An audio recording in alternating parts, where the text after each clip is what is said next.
Everybody, Pastor Todd here, outside whenever I can. I'm sitting on the hill overlooking White Plains again. It's a little breezy. I hope you guys can hear me, but I just couldn't do the reflection inside if I can avoid it. I think we've all been inside a bit too long. It's Monday, March 21st, which makes it the 20th day of Lent. We're halfway through, brothers and sisters. We're halfway through. I'm preaching a sermon this Sunday called Don't Turn Back Now. We're halfway through, and although it's a hard season, if we do it right, it's hard. We've got to keep on going through the end, really dig something out that will help us on our journey, some honest look at the nature of sin in our life.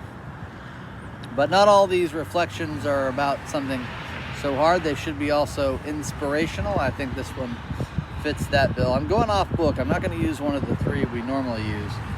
Our friend Dee Dee Fitch gave me this book today by Kate Bowler. Good Enough, 40 Devotionals for a Life of Imperfection. 40 happens to be the number of days in Lent, and 40 features often in different seasons of the church, different stories in the Bible. 40 days and 40 nights of the flood, 40 days in Lent. So this kind of fits in a lot of different seasons. We're going to use it here on the 20th day of Lent. This is entitled Shiny Things. This is what she has to say. I teach in one of the great mainline seminaries in the world, a bastion of American Methodism and a standard bearer of the Protestant mainline in an era of declining vitality. And I got terribly sick when I was there. And I spent most of my time trying not to die. And they were pious and beautiful and soul-saving in every way. I have always loved my job. It has always felt like the purest expression of who I am. I find much of my energy and my attention is devoted to a version of my career that conveniently suits me perfectly. So I have the kind of life that is perfectly suited to idolatry of the highest order. Very humble and very humorous. So I have the kind of life that is perfectly suited to idolatry of the highest order. Let me explain, she says. One of the defining features of cosmopolitan Puritanism is the sweet little promise, whispered even, that Christianity is not going to ruin your life. You can still love salty language, and she does, and feel justified by holding prevailing opinions, which she does, and have many mild to moderate faults that are not polite for me to mention. Its wonderful accommodation to modernity has liberated the church from great many sins: Pharisaism, disembodied love, political acquiescence, etc. But I'm afraid it has laid itself quite open to the glories of idolatry. And let me be clear, idolatry, which is to say comforting false images of a true God, is the most fun in town. There's a wonderful account in our tradition, in the book of Exodus, about our irresistible pull toward worship of the wrong thing. The Israelites have already been rescued from Egypt. They have been miraculously and ceremoniously yanked out of slavery and oppression. They are a people whom the Lord has saved and provided with all the food and water and sustenance they needed, despite much whining despite such whining on their part. They have been given a series of laws like, you shall have no other gods before me, and you shall not make yourself a graven image. The people have been given two wonderful leaders, Moses the intercessor, and Aaron his brother and the high priest. He would tend to the religious needs of the people, while Moses was up on the mountain lingering with God. Now in the story we're about to see Aaron do some spiritual improvisation. Moses is up the mountain receiving the rest of God's laws on Israel's behalf. Meanwhile, the people are getting impatient that Moses is so long in coming down. The Israelites say to Aaron, "Come, make us gods who will go before us. As for this fellow Moses, who brought us up out of Egypt, we don't know what has happened to him." Aaron told the Israelites to surrender their jewelry, and he whipped out an iron cast. She said she'd love to know where that miraculously came from, and smelted everything into a glorious idol. Later, when Aaron explains this to an irate Moses, he uses the most deliciously shoulder-shrugging explanation. He threw it into the fire, and out came this calf. It's not simply that the Israelites were wildly impatient and prone to epic forgetfulness. It's not only that they immediately fashioned a golden calf the minute that Moses was too long in coming down. It was their defense.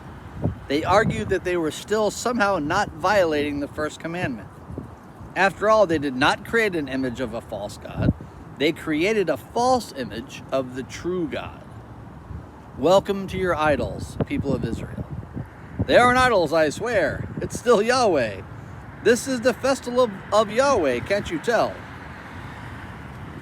The golden calf brings home the fundamental issue for Christians who are not particularly worried about being apostates, at least not often. We are not unusually haunted by the specter of our salvation or in danger of being entirely unaware of our false pursuits. I work predominantly with pastors, and I have yet to hear any good sermons that came out strongly in favor of any of the exciting sins. My sense is that we are more likely to be Judas than Peter.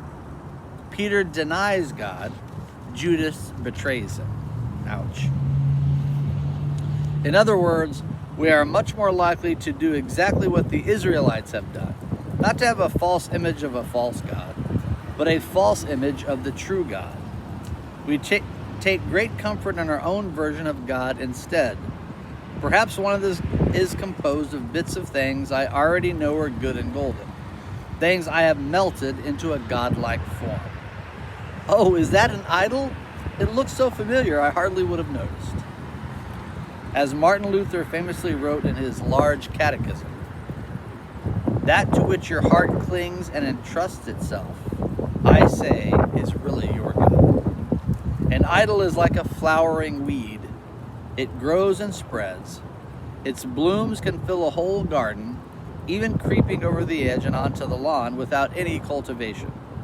You don't even have to try, and it grows to take up every available nutrient in the soil, lightly choking out other, more tender species.